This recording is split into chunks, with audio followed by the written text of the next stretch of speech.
Hello, everyone. I am Matthew Thomas with Super Cool Radio. My guest at this time has appeared on MTV, VH1, GAC, CMT, and has opened for Leonard Skinner, 38 Special, Guns N' Roses, Ted Nugent, so many more. I can't list them all. Please welcome Gary Jeffries. Hey, man. How we doing out there? Glad to be here tonight. Thanks, Matthew, for having me, too. Of course.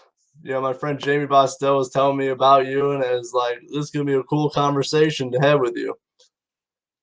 Yeah, I guess I was playing at the boardwalk in, where was it?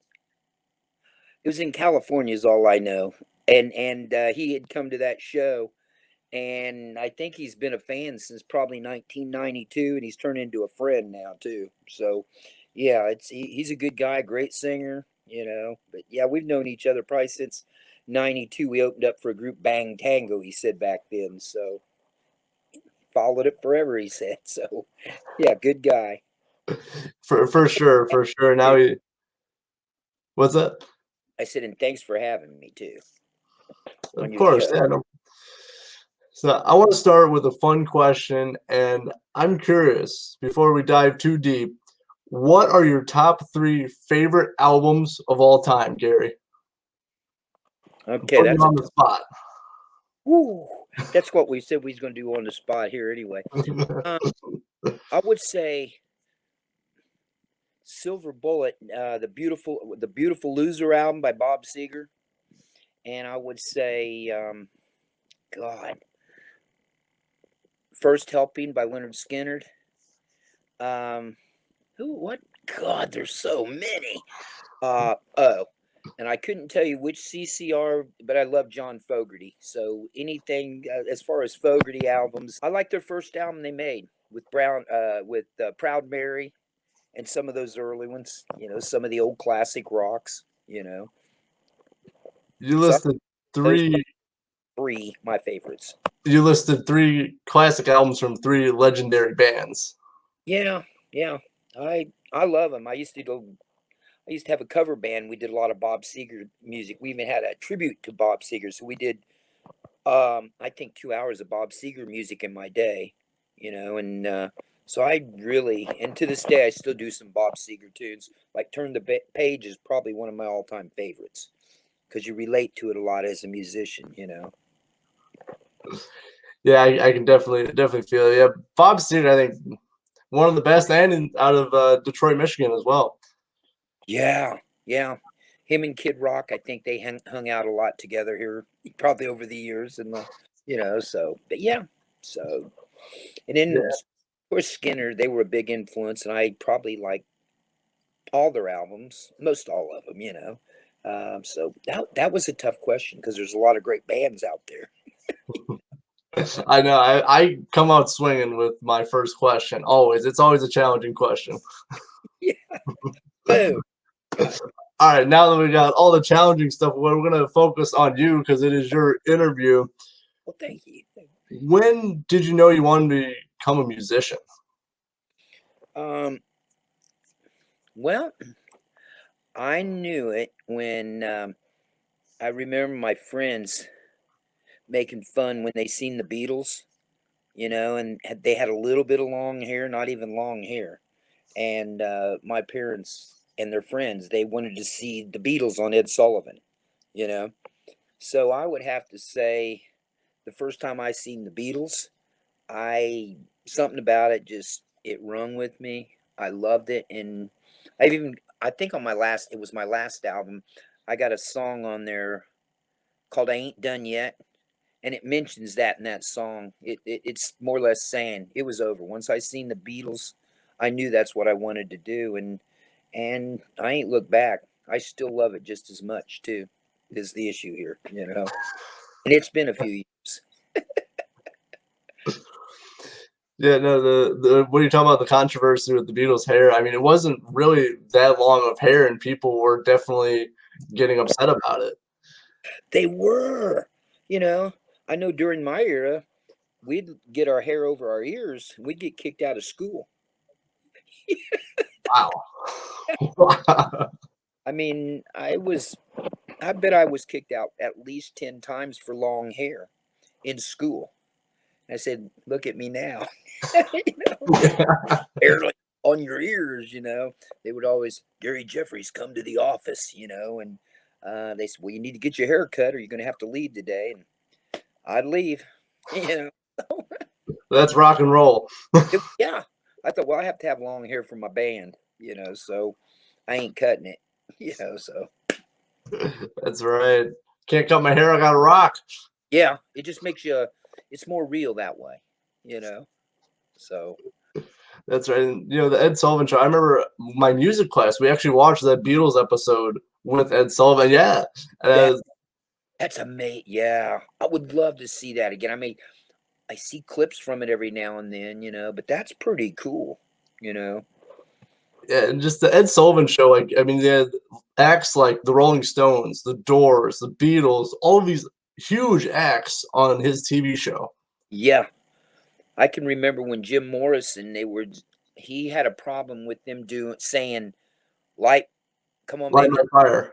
He wanted to change that word, didn't he, for Morrison, and Morrison got right into the camera, you know, just, you know, and you know, he really emphasized it when he told him not to, you know, so that was a good one, you know. You're not gonna tell Jim Morrison what to do. I mean, that's just not. It's not gonna happen. No, no, no, no way, no way. You know. Yeah, no, definitely Ed Sullivan Show. I remember watching that, and I still watch that even every now and then. I see some clips of it, just for my show and get inspiration for what I like to do too. I mean, it's so cool. Like him and like Johnny Carson, they're like two shows that I still watch just to better myself. Johnny Carson, I love to watch. They do him late night on TV, you know, and what can you say about him? He's one of the best. I don't think they're going to have late time talk hosts like that ever again. You know, he was off the cuff and just always good. You know, so it was amazing. Yeah, no, he's like the benchmark for like TV show host. It's Johnny Carson. Like he is the one. Yeah. Now I got to meet his sidekick, Ed McMahon. Oh, Yeah, nice. we were on Starsearch. We were up against a group called Little Texas. They got 3 3/4 stars, and we got 3.5 stars. But I did get to meet Ed McMahon, you know. And I don't know if you remember the Cherry Pie girl, Bobby Brown. She Maybe. she's my cherry pie. She was on that show the same time we was too. You know. Later she married Janie Lane. It was a warrant, and she got that video of the, yeah, cherry pie girl, the blonde and stuff. Oh yeah, yeah, I know what you're talking about. Yeah. Yeah, but she was on that show at first, you know, the same day we were, and you know, that's when she got her break. You know, that would have been around 1991. You know, so Wow. No, that's really cool. Just of the people you meet and their connections with other people. Like Ed McMahon used to be on Johnny Carson. I mean, great talent. yes, definitely. And it was nice to just say you know, just like Star Search, to say I've been on it. You know, now in our day, to be on Star Search, the record labels or the people in Hollywood would say, "Oh, you don't want to tell anybody you was on Star Search," and it was like, why not? I would tell everybody.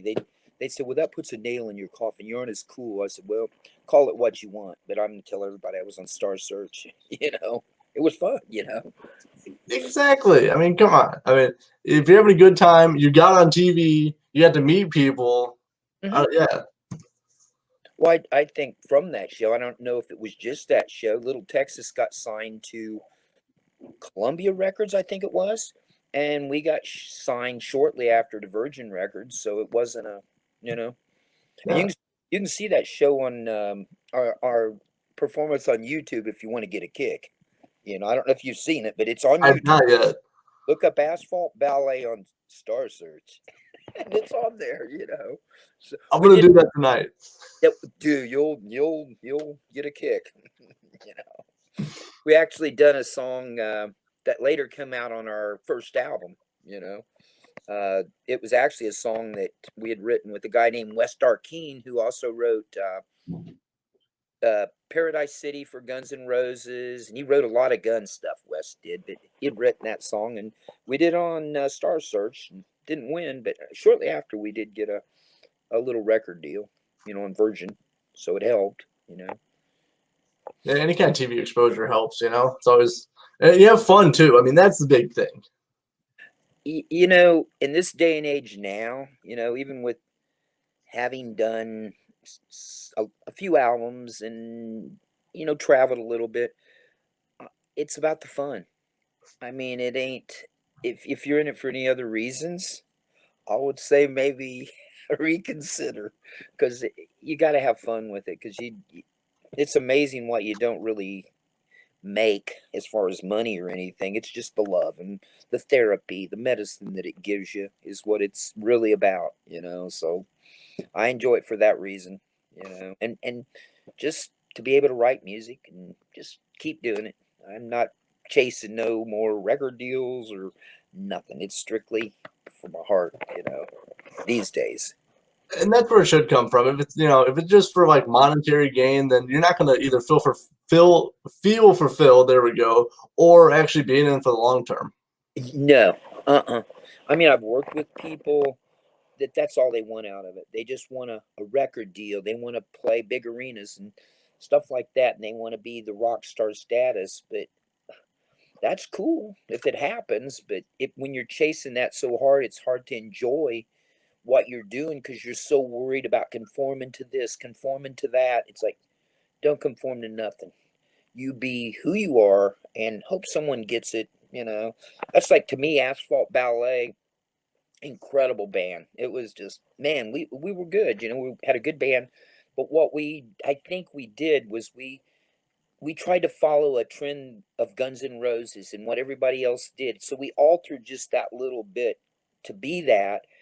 And instead of following what everyone else is doing, you should be the one that sets what everybody else should do, and be yourself. Nirvana did it. They kicked our butts. That And they very, they very true. did was real. So, oh well, it was time for a change. And they changed it. But you'll have that. Especially starting out, like you have to start at the bottom. You have to start somewhere. You don't instantly become a rock star the next day. No, no. And you're lucky even if you get remotely close to becoming one. I always say the closest, always in my own mind. you know, it just yeah. I say when I go on stage, you feel like a rock star, whether you're a rock star or not, and it's that makes you feel good. So Yeah, for sure, for sure. You have to feel good and you have to have fun. But yeah, but starting out, how'd you start? How'd you get your start in the music business? you're gonna be shocked. All right, all right, lay it on me. Okay. Well, right after I seen the Beatles, I didn't have a real guitar right then yet. So what we did, me and three other friends, we made guitars out of cardboard, put them on sticks, and our first shows we were doing, we would lip sync to a Beatles album. And we charged 5 cents admission, I swear to God, for people to come down in the basement. And we wore these black Beatle wigs. I don't know if you ever seen them. They were black, and you could buy it for probably $10. And we were acting like we were the Beatles. We had a fake drum set made out of cardboard, and we did that for probably about 6 months, maybe a little longer. Then we did our first fair. Um, by that time, uh, I know I had got my first guitar. I didn't need a Beatle wig anymore. Now, my other guys, they were still borrowing stuff. They weren't quite into it as much. But a year later, we did lip sync, lip synced at the county fair.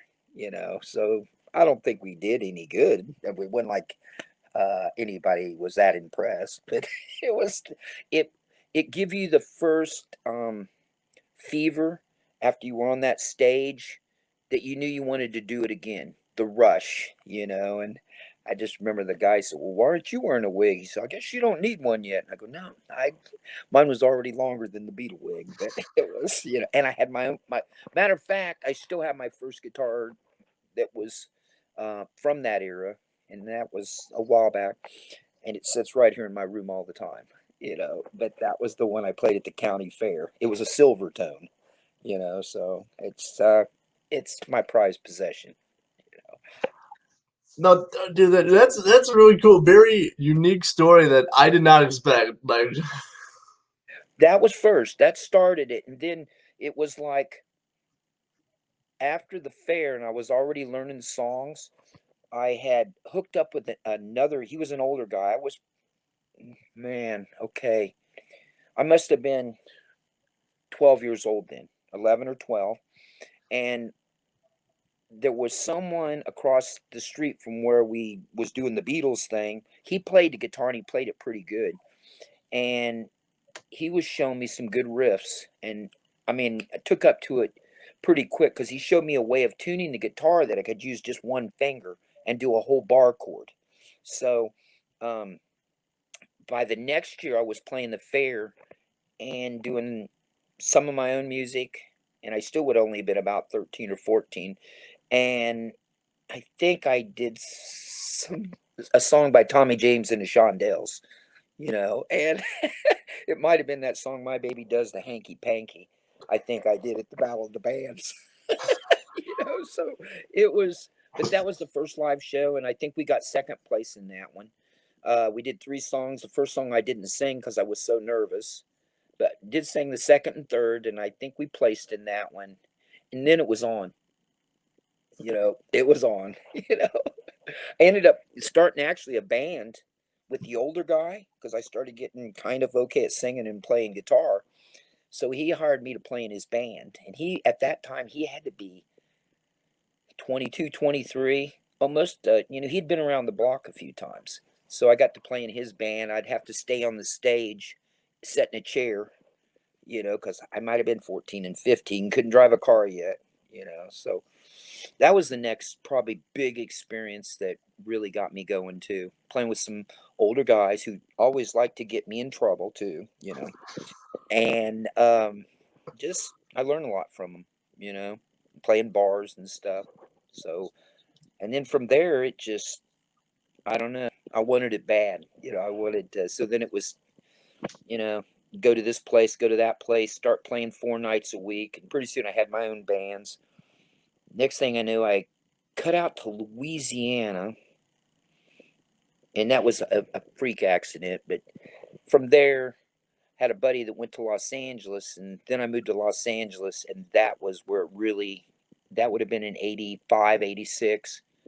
That's where it really started going because Hollywood, the Sunset Strip was going, MTV was just hitting, and the pay to play stuff. And we just worked it hard, and I hooked up with the group Asphalt Ballet through some auditions.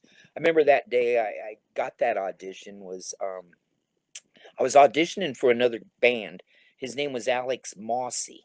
He's like a really good guitar player and everything, but I go in that room and all you could hear was guitar.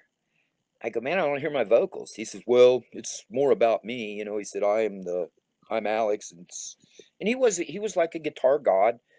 And I got done. And I said, well, and he was on RCA Records even. I said, I'm just not into this, man.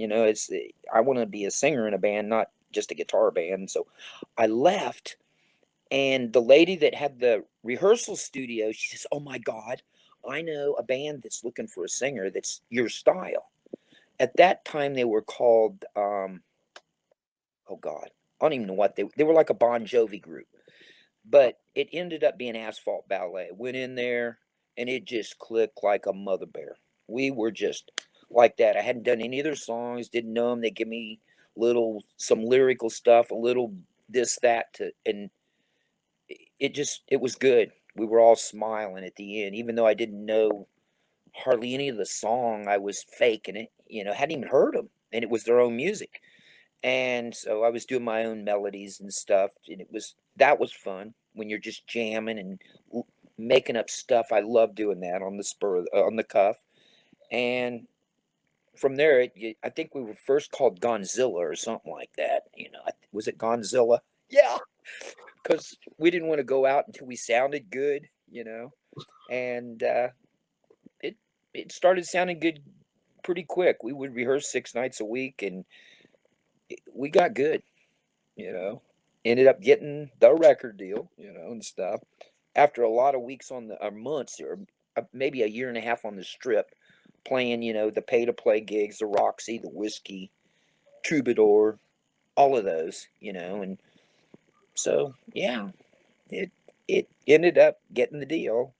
Not that I was chasing that, maybe a little more at that time, but you know, it was cool, and that's what led me. That was my path, you know. Very cool, very fun stuff. Especially, I mean, especially when you click so organically with a group of people, it's just amazing. It is amazing, and you know it, and because it don't happen all the time, but you know it. You just know when it does, To Yeah, this no, day, something clicks like that. yeah, you know it's right, and you're right. It doesn't happen like super often. Like you're in good company when everything's just rolling. You're just jamming. You're just having a good time.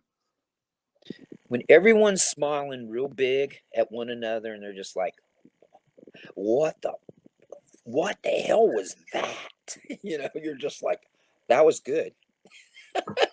So, and yeah, that was the case with that group. It was Asphalt was an animal. I mean, we had so many songs. We actually worked. Guy that helped us was a guy named Earl Slick. I don't know if you've ever heard of Earl Slick. He No, no. actually played. He wrote the song for Bowie called Changes. He was a guitar player for him. He'd actually played with John Lennon. But he loved our group. He used to get up and set in with us. He played slide guitar, and having him kind of helped us a little bit too, because they thought, well, if he's interested, they must be pretty good, So, but he performed the Roxy with us, the Whiskey with us, and fun, So, Yeah, it's all about having fun. I know. So, what have you been up to lately? I know you've been doing some solo work. yeah. Um, I'm working on. Okay, this will be since my solo thing. I'm fixing to do my third Gary Jeffries album. I'm hoping to go back. We've got probably 8 or 9 songs ready right now. We've been working while this pandemic's been going on. It ain't been as productive as because it's kind of sometimes we get shut down out here, curfews and stuff. But I'm hoping first week of April, I'm going back in the studio to do a new album. I've got my last album's called I Ain't Done Yet, and it's literally what it means. It ain't done until it's done, if you know what I mean. I And that's do what that know. album. And matter of fact, that song "Ain't Done Yet's the one that mentions the Beatles, and it says just what I told you when I seen it. It's over, never looked back. I've got a Middle Class Man album. Really, it did incredible in France.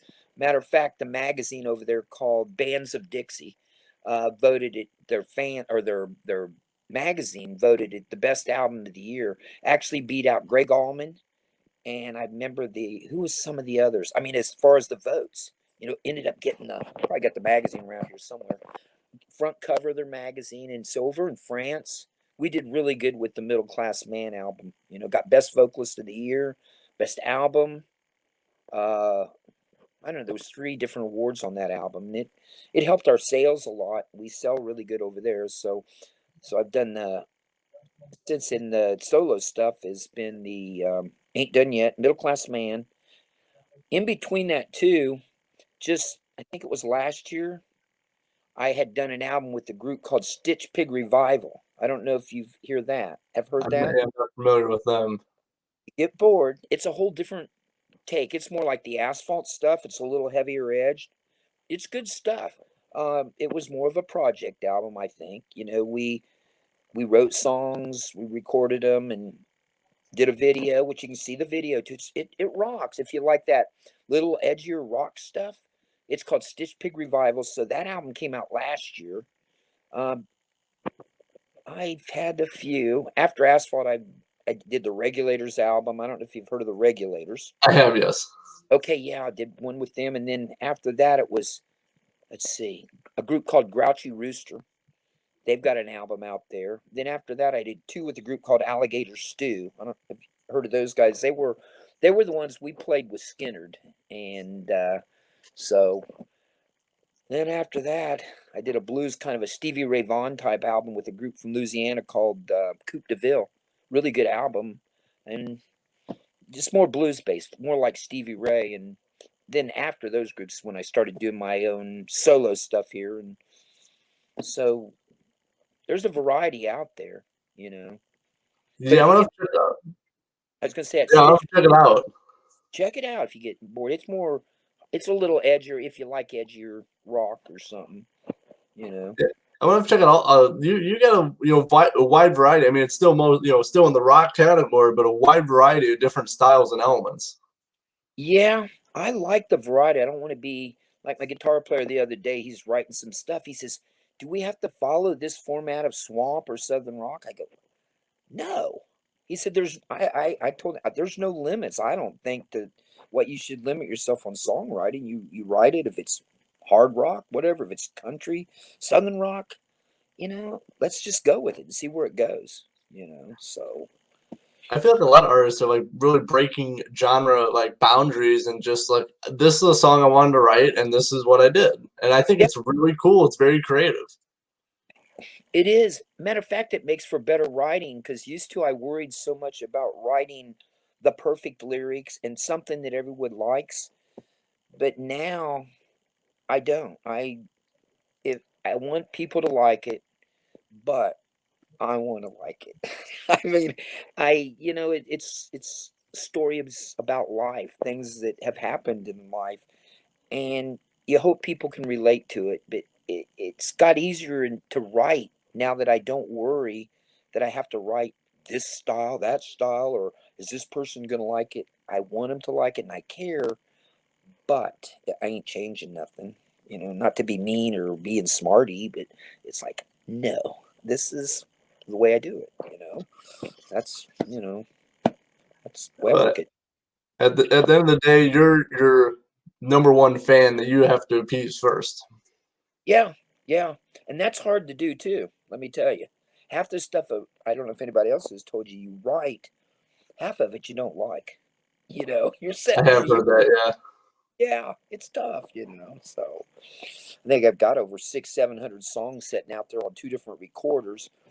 And I go back and what I find interesting on the songs, and it blows my mind, when you've got that many songs on recorders, it's several years of your life. And it's like a diary of everything that's went on in your life for the last few years. So it's so neat to go back. They might not be all finished songs, but y your lyrics are there, most of them, and the idea. I go back every once in a while, one that's 10 years old, and I think, why didn't I finish that song? And I'll end up finishing it and put it on an album later. So writing is a diary of your life if you write from the soul and things that are really happening, to you.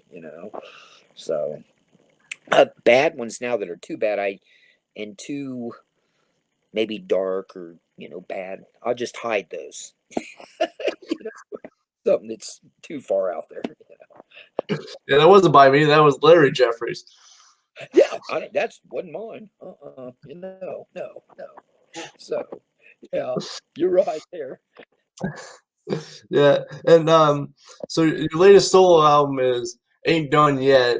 If people haven't listened to it yet, what can they expect off the album?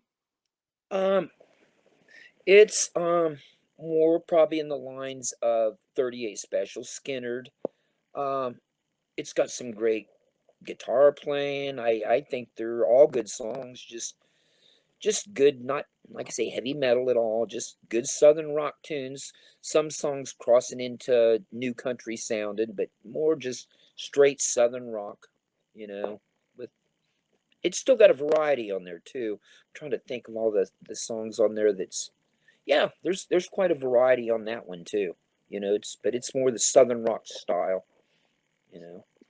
I have listened to it. I really enjoyed it. I thought it was good. Like if you're in the mood for some Southern rock, I would say definitely check it out.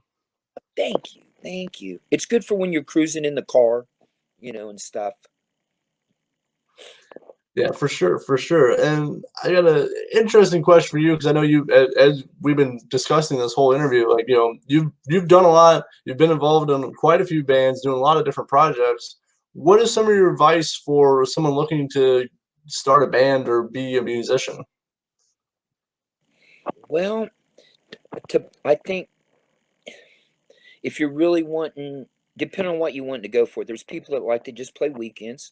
There's people that want to be a full blown rock star, which I think it's a good thing to think that way. Um, all I know is I think you got to have players. Think that old line that you're only as good as your weakest link. Don't settle for anything any less than really good. And the other thing you got to consider is even though they're really good, do they fit with your style? Does everybody mesh? It's kind of like putting a puzzle together, which is really hard to find the 4 or 5 right musicians, but they got to fit. If you're wanting to go national, uh, I think you got to have the right players. And what's tough, it's to get it started and get it off the ground. It's really tough to have those players until you get in front of people. Sometimes you got to settle for what you can get, unfortunately. You get out there, and at first, I mean, it's nice to have loyalty, but if someone ain't cutting it, isn't working hard, or they're coming to rehearsals and they don't know their parts, and 3 other guys do know their parts, well, unfortunately, they either got to learn their parts or you got to let them go.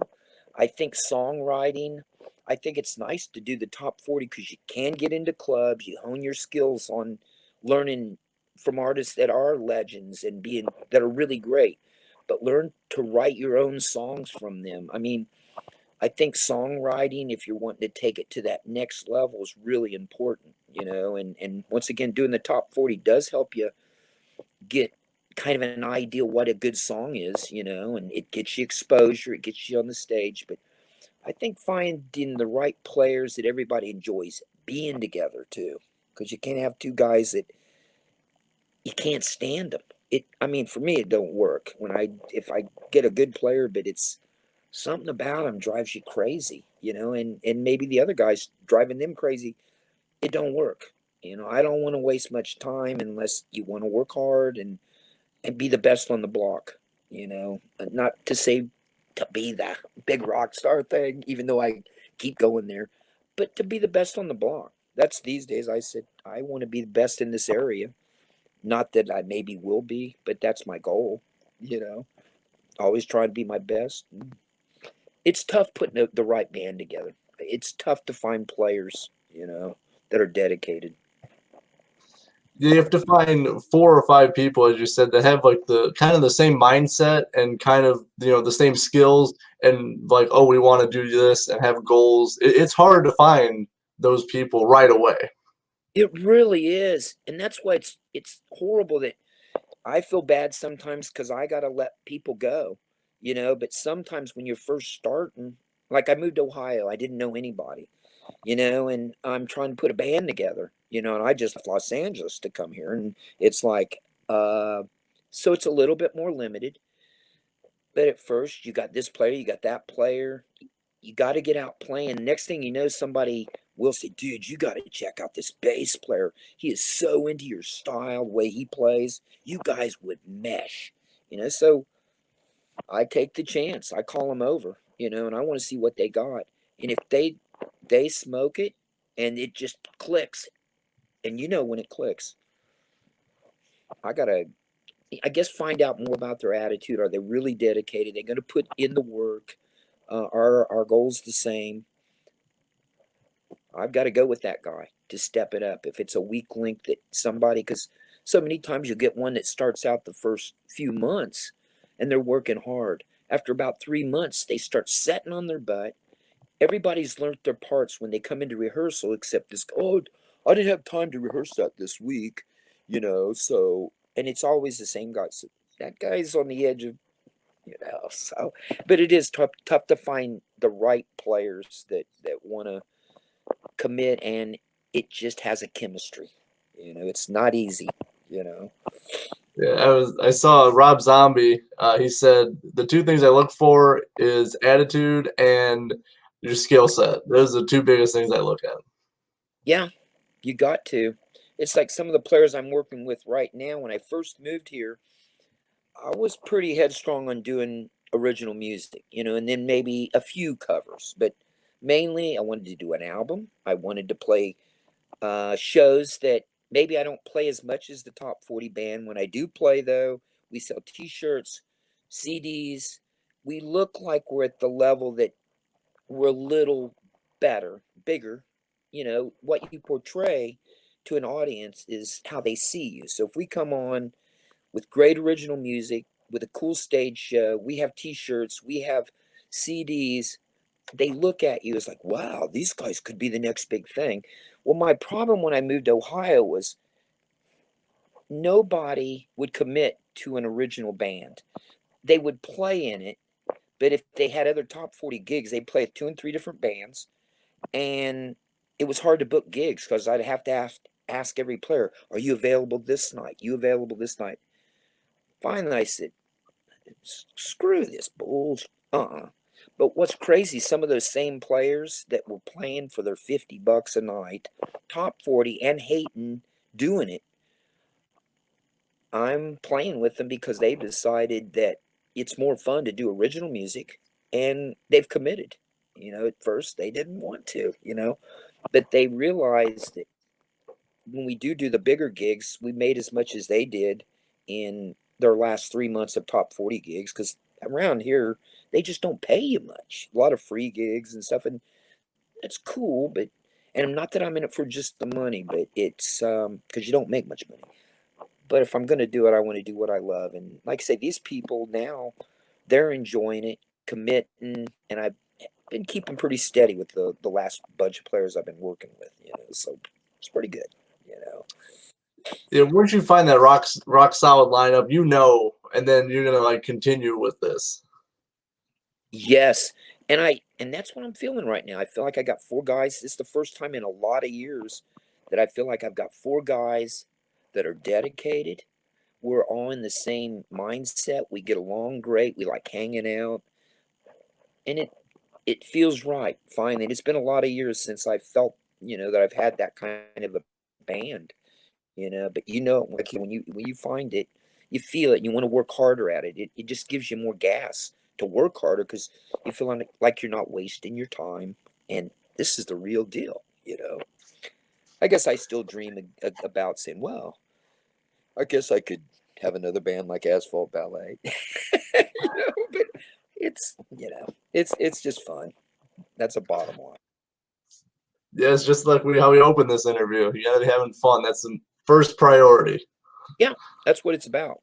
Otherwise, forget it. Don't be in this business. And just like the stuff I do.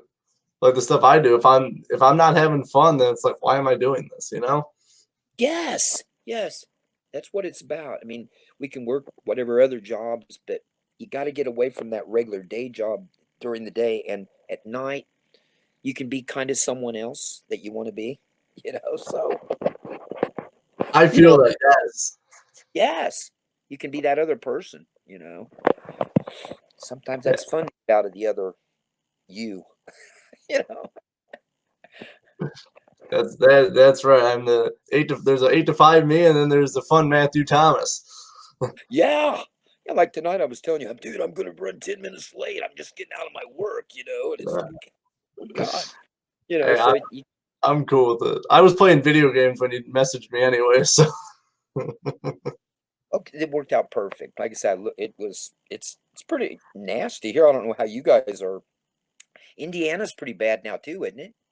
yeah, we've actually today it was cold, like it was like 15 degrees out, but it was actually not bad. It was very icy for the last like couple, like at least 4 or 5 days has been like super icy.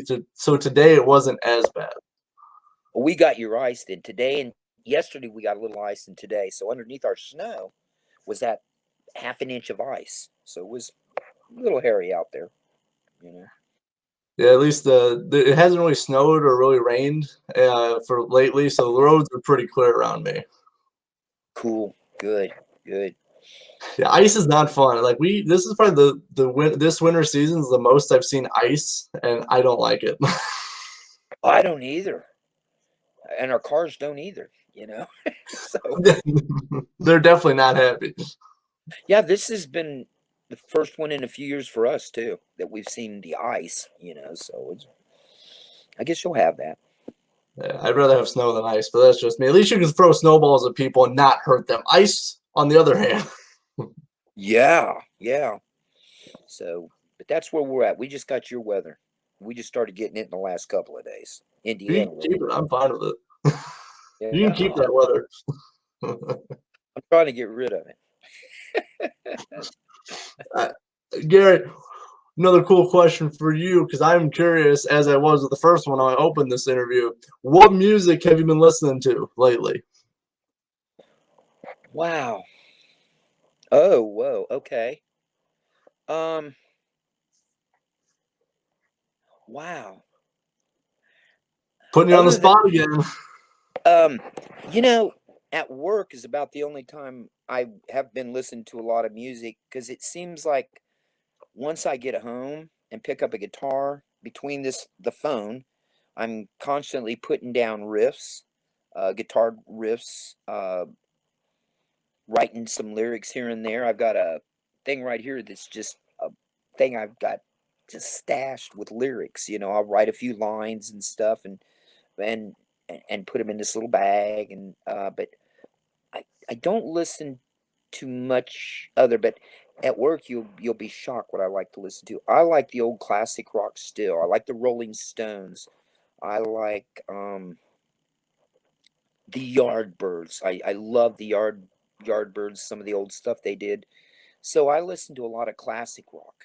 You know and it's all over the place. I mean, it goes from anywhere from oh God, God, Radar Loved to. Have you ever heard of the group called Crow?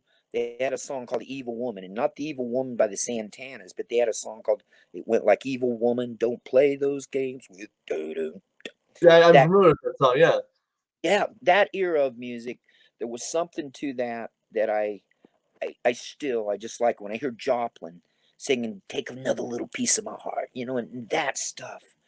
It gets me, and I still want to write music like that. It's probably you know, maybe that ain't in style, but once again, who knows? You might make it in style. You might do what Nirvana done to our band, you know, and you might set another trend, you know.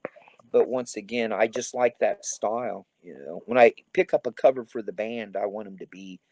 We're even talking about doing this song by the Yardbirds. It's called "Mister You're a Better Man Than I," and they did it on I think it was their second album. So you know, something from the English invasion, British invasion days. Might pick up one of those. We did do our last gig. We did a song. I don't know if you remember a group called Standells. They had a song called "Dirty Water." It's kind of like down by the water, and then I don't at the think I've heard that. chorus is "Well, I love that dirty water." Boom, boom, boom. Oh, Boston, you're my. You know, that's an old one, but we might even do that for our new album. You know, it went over really good in Indiana, and it just rocks. You know, so but that's what I'm listening to mostly right now, the classic rock. Yeah, I think classic rock. I mean, we have classic rock stations up here, but I feel like to like truly classic rock, I don't think they really cover it. I mean, Janis Joplin, the Stones, the Doors, Alice Cooper, like all those great bands. Yes, 18. We still do 18 by Alice Cooper. Oh, yes, those are I'm a huge classic. Alice Cooper fan. Are you? Yeah, Uh, I am too. I've seen him what out here in our hometown. We seen him one time. It's probably been 4, maybe 5 years ago. The guy's smart, man. First, he's good, and he has a very young band around him. that is cool and full of energy. And he just is like the old wise owl that stands on the stage. And he's Alice Cooper. And his show, you can see he still loves it, but yeah, I like Alice Cooper, you know. Just all the tricks he pulls out too, like some of the stuff, like if he does this on a tour, you will not see it on the next tour. He changes it up so much, you don't know what to expect. Yes. I've not seen him a ton lately, but yeah, you won't believe it. I seen him a long time ago. Actually worked in this ballroom. I don't know if you've ever heard of the Indiana Beach in Monticello, Indiana. Yes, I have. I've been there, yeah. Okay, in their day, you probably know it. They had the biggest rock bands actually in the history of music. They've had them all. Joplin, The Doors, the Yardbirds, Ted Nugent and the Amboy Dukes, but it just goes on, and I was lucky enough that I was young, and they let school kids work this beach, the boardwalk and stuff like that. But I end up lucking out because the owner of the beach, Tom Spackman, who's not here now, but he's the one that more or less put the Indiana Beach together in the 40s, and he knew I liked music. So he let me hang out in the ballroom. I actually helped the set up, and in that time, you remember the song "I Can See for Miles" by the Who? Yes, I do, yes. Okay, they had just released that actually, and they were playing the Indiana Beach. They come in a yellow bus that was all painted up. It looked like a school bus, and got to meet a lot of those bands, the Turtles. Actually watched them. They wanted to go water skiing. So I was the spotter to watch, because you had to have an extra guy in the boat, so my boss let me go out with them.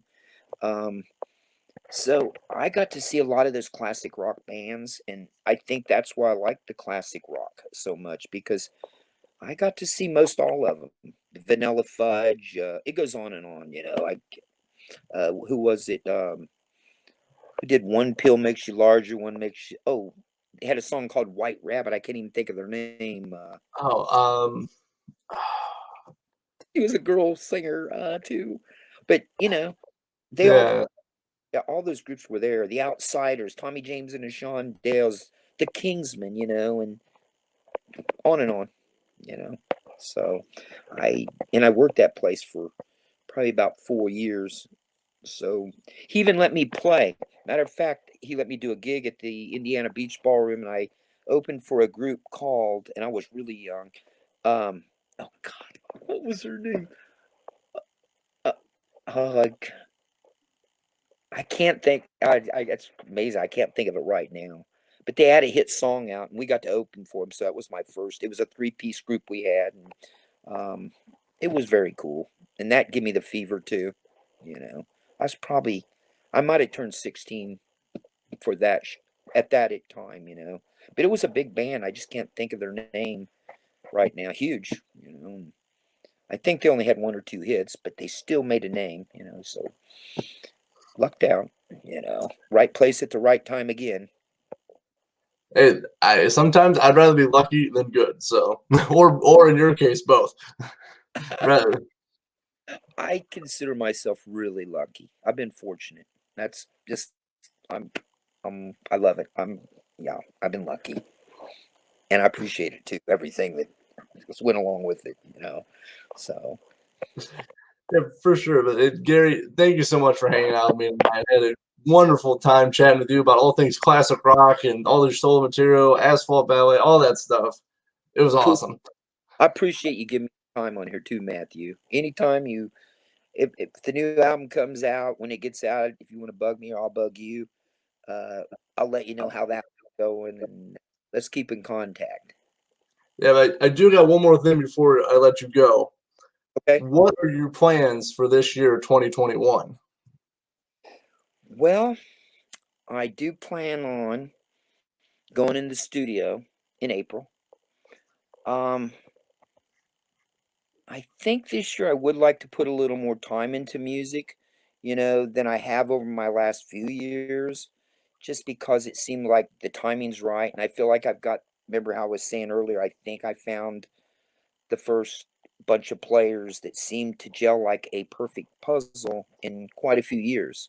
And the songs we're writing, I love them, and I think they're some of the best yet, and it's nice to write with a whole band and all of us are writing together.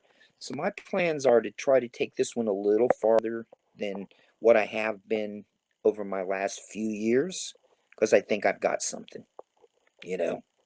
So that's my plans, playing a lot more, you know. Hope the Well, COVID. I'm looking forward to it. Me too. Yeah. I'll let you know when we're at the beach too. Yeah, make sure. Yeah, I will see. I would think it'd be really cool to see you guys. So I will make sure. But thank you so much for Gary Jeffries, rock and roller. I am Matthew Thomas with Super Cool Radio. Thank you for watching. Cool. Rock on.